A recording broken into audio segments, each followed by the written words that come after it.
அஸ்ட்ராலஜரும் அவருக்கு தெரிஞ்சிருக்கிற பாதையில் அவங்களுக்கு எல்லாம் வழிகாட்டிகள் காமிச்சிட்டு தான் இருக்கிறாங்க. ஆனால் சில விஷயங்கள் வந்து மற்றவர்கள் பார்வையில் மூட நம்பிக்கைகளாக பார்க்கப்படுது.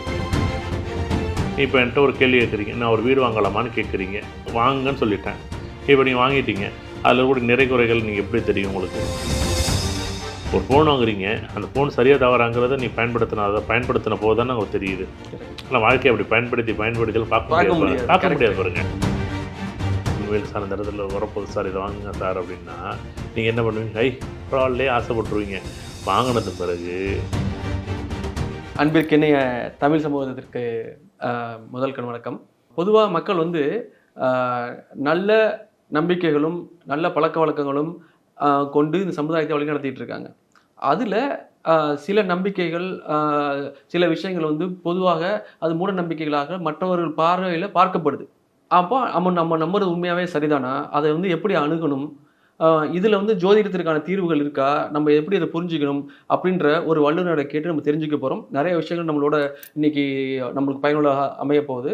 இன்றைக்கு நம்மளோட கூட இருக்கிறவர் வந்து அஸ்ட்ராலஜர் பொது புடை மூர்த்தி நம்மளோட இருக்கார்.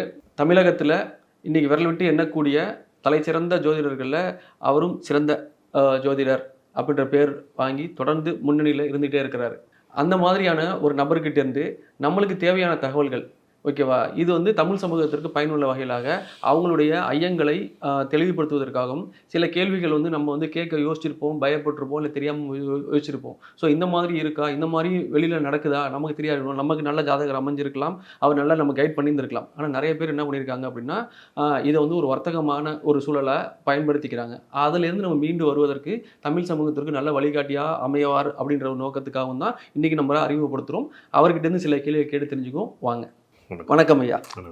அதாவது நிறையா மக்கள் வந்து என்ன பண்ணுறாங்க அப்படின்னா, உங்களுக்கே தெரியும், இன்றைக்கி பொழுது பார்த்தீங்கன்னா எல்லாருக்கிட்டையும் காசு பிரச்சனைகள் நிறையா இருக்குது, கடன் தொல்லைகள் நிறையா இருக்குது. அது மாதிரி இன்றைக்கி வந்து திருமண உறவுகள் பார்த்திங்கன்னா உள்ளுக்குள்ளே சிக்கல்கள் நிறையா இருக்குது.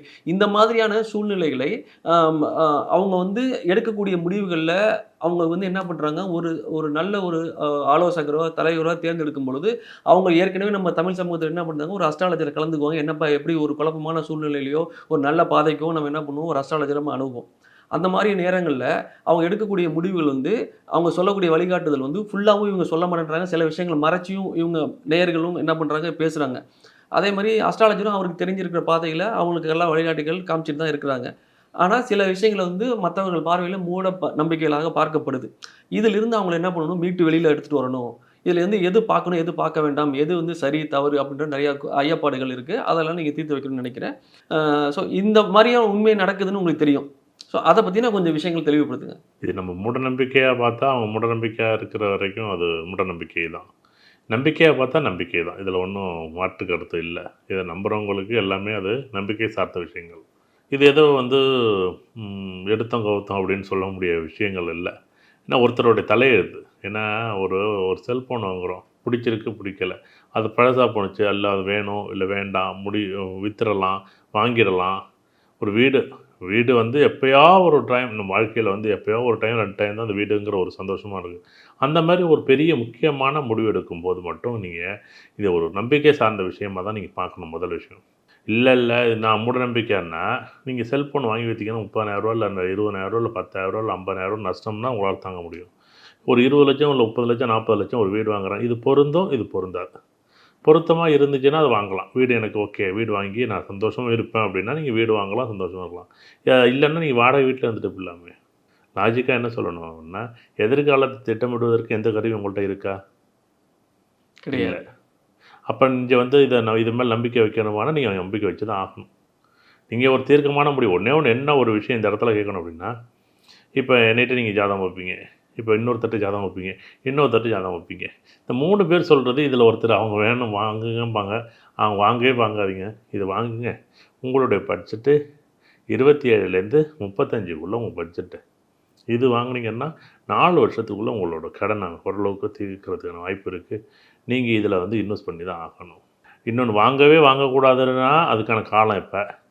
வாங்கலான்னா அந்த வாங்கினா அதில் இருக்கக்கூடிய நிறை குறைகள் அல்லது பிரச்சனைகள் அல்லது நல்லது கெட்டதை நம்ம ஆராய்ந்து பார்க்க வேண்டிய இடத்துல இருக்கும். இப்போ இந்த 3 விஷயத்தையும் ஒருத்தர் பேசணும்.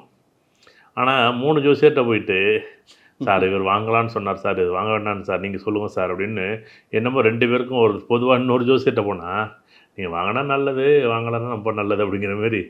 இப்போ இந்த முடிவே எடுக்க முடியாத இடத்துல போகிறது எங்கே அப்படின்னா, நீ பாருங்கள், உங்களுக்கு விரலுக்கேற்ற வீக்கம்னு உங்களுக்கு ஒன்று இருக்குது.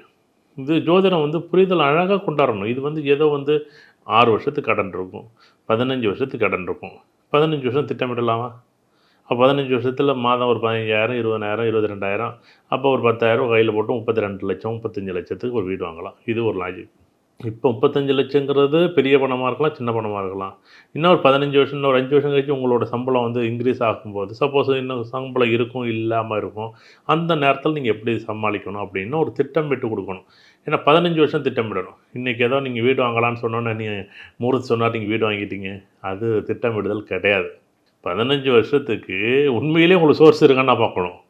நான் இன்றைக்கி வாங்கி உங்கள்கிட்ட கொடுத்துட்டு போயிடலாம், நீங்கள் வாங்குங்கன்னு சொல்லலாம், நீங்கள் வாங்கிடலாம். நீங்கள் மூர்த்தி சொன்னார் நடந்துட்டு, தயவு செய்து அதை செய்யவே செய்யாதீங்க. மூர்த்தி சொன்னாலும் அடுத்த 15 வருஷத்துக்கு எனக்கு இந்த அமைப்பு இருக்கா? எல்லாருமே திருமண பொருத்தத்தை பற்றி பார்க்குறாங்க. ஒரு நாள் பொருத்தத்தை பார்த்துட்டு நாங்கள் அப்படி பார்க்க மாட்டோம். 15 வருஷம், 20 வருஷம்னா 20 வருஷம் தனித்தனியாக பார்க்கணும். 2025, 2026, 2027, 2028. நேற்று உங்களை என்னை பிடிக்கும், இன்றைக்கி உங்களுக்கு பிடிக்காது, நாளைக்கு உங்களுக்கு பிடிக்கலாமா என்ன? கரெக்ட். அவ்வளோதானே வாழ்க்கை. அதை தான் அவ்வளோ பெரிய பொக்கிஷன் கையில் என்ன பெரிய ஒரு கடவுள் என்ன கொடுத்துருக்குன்னா, ஒரு வரத்தை கொடுத்துருக்கு இந்த ஜோதிடத்தில். இது நம்பிக்கை சார்ந்த விஷயம். முதல் விஷயம், இந்த நம்பிக்கை சார்ந்த விஷயங்கள் வந்து நான் அதுதான் ஜோதிடத்தை வந்து படிங்க, பார்க்காதீங்க. பார்க்குறது உங்கள் விருப்பம், அது வேறு விஷயம். இன்றைக்கி கேள்விக்கு உடனே பதில் கிடைக்கணுமா? கிடைக்கணும். இப்போ உடனே வந்து ரெண்டுக்கு என்ன வித்தியாசப்படுத்துறீங்க? படிங்க, பார்க்காதீங்கிற எப்படி வித்தியாசப்படுத்துறீங்க? இப்போ உதாரணமாக நீங்கள் ஒரு ஜோதிடம் பார்க்குறீங்க, நீ இப்போ என்கிட்ட ஒரு கேள்வி கேட்குறீங்க, நான் ஒரு வீடு வாங்கலாமான்னு கேட்குறீங்க. வீடு வாங்கலான்னு சொல்கிறேன், இல்லை வாங்க வேண்டாம்னு சொல்கிறேன். இதுதான் விஷயம். வாங்குங்கன்னு சொல்லிட்டேன். இப்போ நீங்கள் வாங்கிட்டீங்க, அதில் கூட நிறை குறைகள் நீங்கள் எப்படி தெரியும் உங்களுக்கு? வடக்க பார்த்த வீடு வாங்கணும், கிழக்க பார்த்த வீடு வாங்கணும், 3 பெட்ரூமில் வீடு வாங்கணும், தனி வீடாக வாங்கணும், எல்லாம் நான் சொல்லிவிட்டேன். நீங்கள் வாங்கிட்டீங்க, ஒரு 45 லட்சத்து வாங்கிட்டீங்க. இதெல்லாம் வாங்கியாச்சு. இப்போ அடுத்ததாக 6 மாதத்தில் இன்னொரு கேள்வி. இப்போ என்னென்னா, இன்னொரு இடம் ஒன்று வருது, ரொம்ப விலை குறைவாக வருது, ஒரு வீடு ஒன்று வருது. எதை வாங்கணும்னு நீங்கள் எப்படி தெரியும் உங்களுக்கு? இதே நான் என்ன லக்கணம், மகர லக்கணம் போகுது, 4ஆம் அதிபதி செவ்வாயாக இருக்குது, வீடு வாங்காத இடம் வாங்கு. நான் படிச்சிருக்கேன், நான் இடம் வாங்குவேன். நீங்கள் படிக்கலை, வீடு வாங்குறீங்க. 6 வருஷத்தில் அந்த வீட்டோட மதிப்பு வந்து 38 லட்சம், 37 லட்சத்து வந்துச்சு. அதே 42 லட்சத்துக்கு வாங்கின இடம் அதே 4 வருஷத்தில் 77 லட்சம், 78 லட்சம் போகுது. எது லாபம், எது நட்டம் உங்களுக்கு சொல்லுங்கள். நீங்கள் பார்த்தீங்க, நான் படித்தேன், அவ்வளோ வித்தியாசம். இடம் தான். கேஸ் இப்போ 2 வீடு இருக்குன்னு வச்சுக்கோமே, அப்போ என்ன பண்ணுவீங்க? 2 வேறு வேறு லொக்கேஷன் இருக்குன்னா அந்த லொக்கேஷன் பேஸ் பண்ணி அஸ்ட்ராலஜி மாறுது அப்போ? கண்டிப்பாக. லொக்கேஷனுக்கெல்லாம் இல்லை, நீங்கள் பயன்படுறதை வச்சு பயன்படும். நீங்கள் 2 வீட்டில் இருக்க முடியாதுல்ல. ஆமாம், அதான் கேட்குறேன். ஒரு வீட்டில் இப்போ என்ன பண்ணுறோம், 2 கார் வாங்க போகிறேன், இந்த கார் வாங்கலாமா அந்த கார் வாங்கலாம் முடிவு எடுக்க போகிறேன். அதுவும் இல்லை, நீங்கள் ஒரு கார் எந்த கார் வாங்குறீங்களோ அந்த காருக்கு, இப்போ உதாரணமாக வந்து டொயோட்டாவில் ஒரு கார் வாங்குறீங்க, மகேந்திராவில் ஒரு கார் வாங்குறீங்க, நீங்கள் அதை வச்சு உதாரணம் சொல்லுங்கள். ஏன்னா மக்களுக்கு அது புரியணும். கரெக்ட். இப்போ நம்ம என்ன பண்ணுறோம், இப்போ என்னென்னா ஒரு டெசிஷன் மேக்கிங்கில் இப்போ நீங்கள் சொன்னீங்க இடமும் அப்படிங்கிறது எம்டி கிரவுண்டு, இன்னொரு வீட்டில் கட்டின வீடு வாங்க போகிறோம், அது யார் பயன்படுத்துனாங்க, அது முன்னாடி என்ன நடந்துச்சு, அது ஒரு ஹிஸ்ட்ரி ஒன்று இருக்கும் வீடு அப்படின்னு சொல்லும்போது, இடம்ல ஹிஸ்ட்ரி பெருசாக இருக்காது நம்மளுக்கு. இல்லைன்னா பக்கத்தில் சரௌண்டிங் என்ன இருக்குன்னு நம்ம பார்ப்போம். அந்த மாதிரி வரும்போது கேள்வி என்னென்னா, இப்போ வந்து வீடு வாங்கலாமா இடம் வாங்கலாம் அப்படி வரும்பொழுது இது என்டைலி வேற டாபிக்னு சொல்லப்போ நீ ஈஸியாக முடிவெடுக்கிறதுக்கு நீங்கள் கன்சல்டி வருது. இப்போ 2மே வீடு, 2 இடமே வீடு பார்த்துருக்கேன், 2 வீடு இருக்கு இப்போ.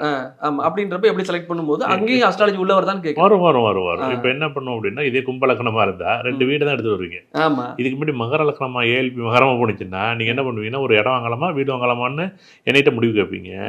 அதே கும்பலக்கணமா இருந்தா பெருங்குளத்தூர்ல ஒரு வீடு ஒன்று இருக்கு, நீங்க வந்து ராமபுரத்துல ஒரு வீடு ஒன்று இருக்கு, எந்த வீட்டு வாங்குறது? இப்போ நான் வந்து அது வந்து உதாரணமாக வந்து கும்பலக்கணம் போகுது, இது 2 வீடாக இருக்குது, நீ வந்து 4ஆம் வீடு சுக்கிரனு, நீ ராமபுரத்தில் உனக்கு வீடு உண்டு, நீ அதுவே வாங்கிக்க. இல்லை 4ஆம் வீட்டில் சூரியன் இருக்குது, நீ பெருங்குளத்தூர் வாங்கிக்க. 4ஆம் வீட்டில் செவ்வாய் இருக்குது, நீ பெருங்குளத்தூர் வாங்கிக்க. இப்போ இந்த விஷயத்தை நான் உங்களுக்கு சொல்லி புரிய வச்சாதான் எது உங்களுக்கு பெஸ்ட்டுன்னு நீங்கள் முடிவு பண்ண முடியும். உங்கள் முடிவு நான் எடுக்கிறேன், ஆனால் உங்களுக்குன்னு ஒரு பெஸ்ட்டான முடிவு நீங்கள் தேர்ந்தெடுப்பீங்களா இல்லை என்னை விட? கன்ஃபார்மா அப்போ நான் உங்களோட ஒப்பீனியனாகவும் சஜஷனாகவும் தான் பார்க்குறேன். நான் அதுதான் பார்க்குறேங்க. ஆனால் இதே படிச்சிருந்தா என்னோடய ஒப்பீனியன் கேட்டுக்கிட்டு அதை வந்து எவ்வளோ நீங்கள் ஆராய்ந்து பார்க்கக்கூடிய இடத்துக்கு வந்துடுவீங்க. அதுதான் பெரிய ஆச்சரியம். அதே கன்சல்டேஷன் எடுங்க, ஜாதகத்தை படிச்சுட்டு நான் சொல்கிறது சரியாக தவிர நீங்கள் எப்படி நம்ப முடியும்? ஒரு ஃபோன் வாங்குறீங்க, அந்த ஃபோன் சரியாக தவறாங்கிறத நீ பயன்படுத்தின போது தானே உங்களுக்கு தெரியுது. ஆனால் வாழ்க்கையை அப்படி பயன்படுத்தி பார்க்க முடியாது பாருங்க. ஜோதிடத்தை நான் ஏன் மறுபடியும் இவங்கள்ட்ட எல்லாத்தையும் நான் பேசுகிறேன் அப்படின்னா, ஏன்னா யாராவது ஒருத்தர் இதை வந்து இந்த ஜோதிடம் படிங்க அப்படின்னு சொல்கிறது எல்லாருமே பாருங்கன்னு தான் சொல்லுவாங்க. நான் ஏன் படிங்கன்னு சொல்கிறதுக்கு காரணம், நீங்கள் என்கிட்ட எப்போ கேள்வி கேட்க முடியும்? ஒரு விஷயத்தை தெரிஞ்சுட்டு தான் என்கிட்ட கேள்வி கேட்க முடியும். அதெல்லாம் வீடு தான் வாங்குவா, என்ன வீடு, எப்படி வீடு வாங்கன்னு என்ன அதிகாரத்தில் நீங்கள் என்ன கணக்கில் நீங்கள் சொல்கிற லாஜிக் வேணும்ல. கரெக்ட், அதுதான் எனக்கு அது புரியலை. எனக்கு நான் இந்த பத்திரிக்கிட்ட பேசுகிறது கூட அதுதான். ஏன்னா மக்கள் இதை பார்த்துக்கிட்டு இருப்பாங்க. இந்த பார்க்கக்கூடிய விஷயங்களில் ஏதாவது ஒரு விஷயம், ஒற்றியே ஒரு விஷயம் புரிஞ்சு போச்சுன்னா, எல்லாருமே நம்ம ஒரு புத்தகத்தை படிக்கிறோம், ஒரு படம் பார்க்குறோம், ஒரு சீரியல் பார்த்தீங்கன்னா 230 எபிசோடு, 300 எபிசோடு, 400 எபிசோடெல்லாம் பார்க்குறாங்க எனக்கு தெரிஞ்சு. அதெல்லாம் பார்க்குறதுக்கு உங்களுக்கு ஒரு நேரம் இருக்குது. இந்த ஜோதிடத்தை உங்கள் வாழ்க்கையை பற்றி தான் நீங்கள் படிக்க போகிறீங்க. என் வாழ்க்கையை பற்றி நான் படிக்கிறேன், உங்கள் வாழ்க்கையை பற்றி நீங்கள் தானே படிக்கணும். உங்களை விட உங்களை ஆளுமை பண்ணுற ஒரு கருவி வேறு எங்கேயாச்சும் இருக்குன்னா ஜோதிடம் மட்டும்தான் இருக்குது. அது மட்டும்தான் ஆளுமை பண்ணணும். நான் ஆளுமை பண்ணக்கூடாது பாருங்க.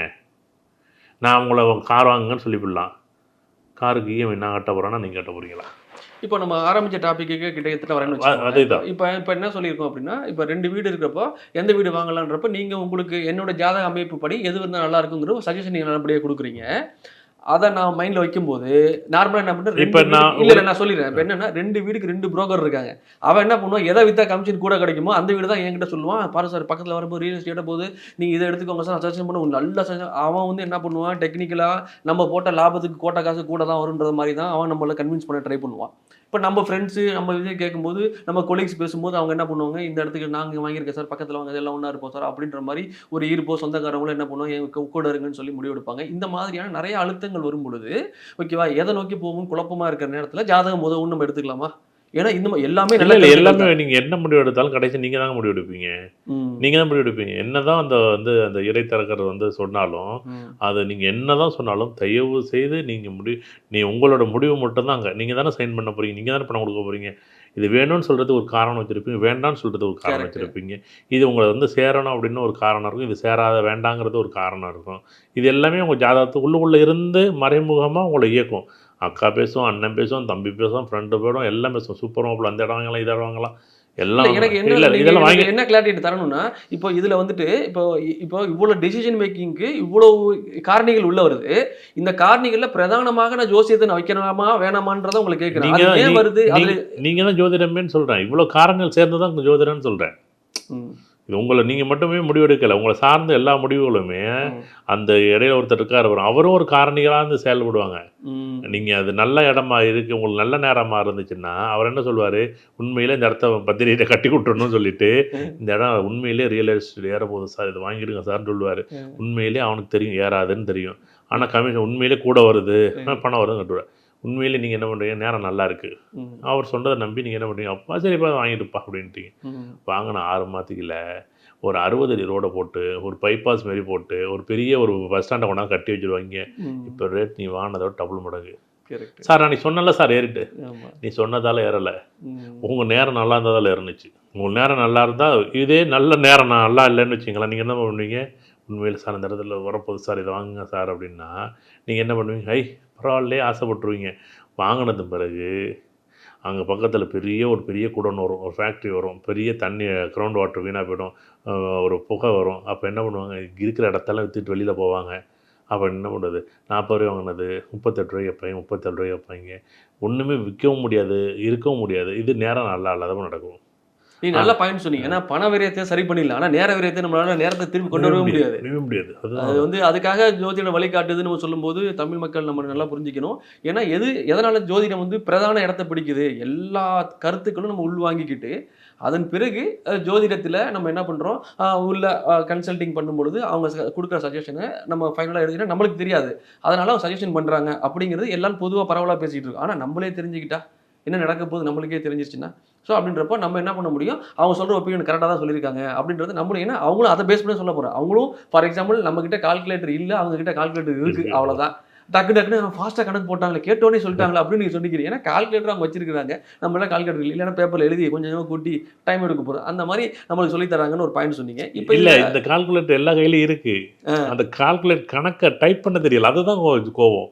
கரெக்ட். நான் என்ன சொல்றேன், அதே கால்குலேட்டர் உங்க வாழ்க்கை, உங்களோட டேட்டா பொறுத்து இருக்கு, உங்க டைமை பொறுத்து இருக்கு, உங்க பிளேஸா பொறுத்து இருக்கு. கரெக்ட். ஆனா இந்த வாழ்க்கைக்கு எனக்கு இன்புட் கொடுக்காம, அவுட்புட்டை பார்க்காம, ஏதோ மூர்த்திட்டு மட்டும் ஒரு அபரிவிதமான சக்தி இருக்கு. நீங்க எப்ப அடுத்தவங்கள அபரிவிதமான சக்தி இருக்கு, நீங்க கடவுளை தவிர இங்க அபரிவிதமான சக்தி ஒண்ணு இருக்குன்னு கேட்டா சூப்பரா இல்ல. சொல்லிருக்கீங்க. ரொம்ப தமிழ் சமூகத்திற்கு நம்ம எல்லாரும் தெரிஞ்சுக்க வேண்டிய விஷயம், தன்னை அறிதல்ங்கிறது ரொம்ப முக்கியமான டாபிக்ங்கிறத ஐயா திருப்பி நம்மள்ட்ட உணர்த்திட்டு இருக்காங்க. அதன் மூலமா பார்த்தீங்கன்னா ஒரு மிகப்பெரிய சக்திங்கிறது நீங்க தான் அப்படின்னு திருப்பி சொல்லிட்டு இருக்காரு.